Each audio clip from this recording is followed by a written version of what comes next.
paano gumawa ng ganito para pagka may tao guys, magbubukas siya ng ilaw. Tignan nyo to ha.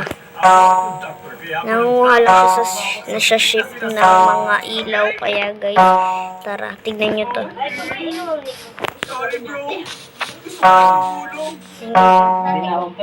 Tapos may natutunan guys.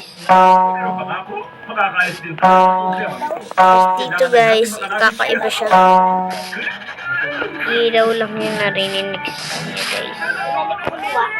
Ilaw lang yun. Kaya dito is may tulog yan dyan. Kaya tignan natin. Diba guys, may tulog. So, tutorial kung paano gawin yan. Tutorial gawin nyo na yan guys. Maganda yan. Tara, let's go.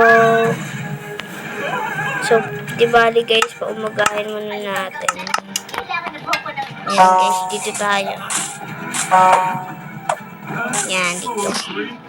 Tapos guys, kuha ko ng ganito, yung Cobble Depth Slide. Basta kuhanin nyo na yan. At ganyan-ganyan ninyo guys. Ganyan-ganyan ninyo guys. Ipagbilog nyo lang siya ng ganyan.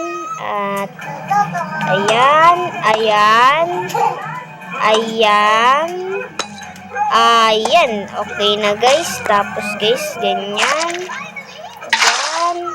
Yan guys, sa detector na siya. Tapos guys, syempre maglagay tayo ng ilaw. Yun o, nag-detector na siya guys. Tapos, ganyanin natin. Yan. Tapos, ganyan ulit. Ganyan. Tapos, lagay ulit dito sa taas. Tapos, lagay nito. At syempre, lagyan natin ng trapdoor. Rose. Kahit anong trapdoor guys. Yan guys o. Ayan. Okay na siya guys. Yan o. Papalibutan ko pa kaya na yan. Ayan guys. So, okay na, layo tayo. So, paggabihin natin. Tutorial to guys ha. O diba, kada dadan ka dito may ilaw na o. Maingay nga. Pero anyway, maganda na yan guys. Pag napupunta is, tutunog siya at ilaw pag madilim na. Ayan guys, tingnan nyo. Pagka madilim sa dinadaanan nyo, ilaw siya. And guys, so kung napanood mo tong tutorial na to, gawin mo na yan at mag-like and subscribe. Bye-bye.